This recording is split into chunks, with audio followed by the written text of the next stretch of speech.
Right, let's go now to the Eastern Cape, where the EFF in the province says it's pleased with the conduct of its members during the protest today.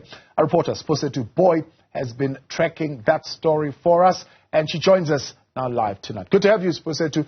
Talk to us about what you have seen as turnout today, but also where things stand now. Of course, the EFF saying that this shutdown protest continues up until 12 midnight.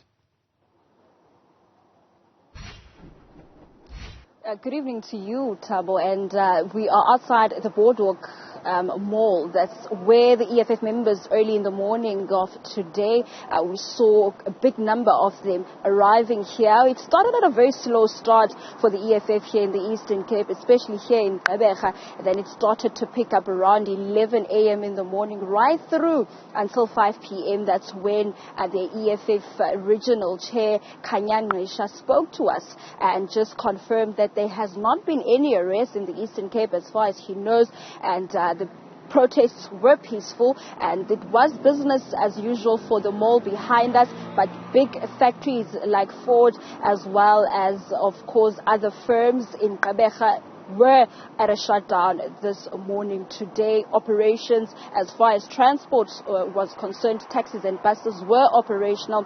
And of course, Provincial General Commissioner Lieutenant Nomtheteleli did confirm, Thabo, to us as the media that they collected 10,060 tires in the Eastern Cape alone, and only 6,000 tires were confiscated from the EFF members and communities here in Gqeberha. And she also further mentioned the fact that the deployment of the SAP has started as early as Wednesday.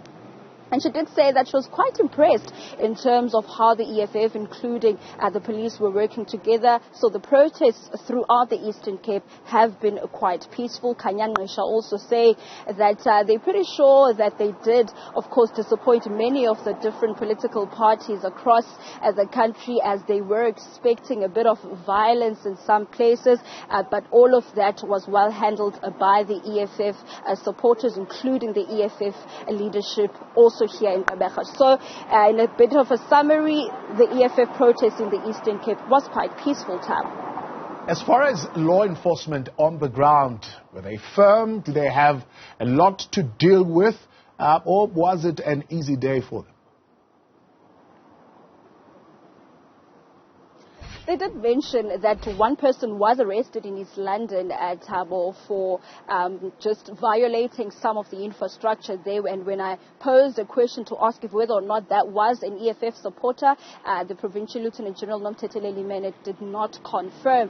So only one arrest was made in East London, and as far as some of the areas, no arrests have been made. They say that it was quite a very peaceful day. I would not say that there hasn't been a bit of altercations here and there, but throughout the day, the Metro Cops that were deployed by the Nelson Mandela Bay municipality in and around the areas that were deemed as hotspots, including private security, no arrests were made, as there were no violations to, of course, the orders that the police have sent out to the members of the EFF. Those members did comply as far as the team that we moved with from here, the Boardwalk Mall, straight to Government in front of the City Hall. That's where the actual wrap-up was then done around 5 p.m.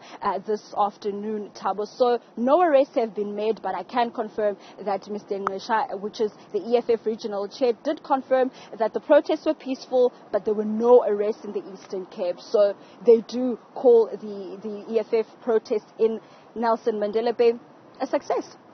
Siphosethu Booi, live for us. Thank you very much for coming on tonight.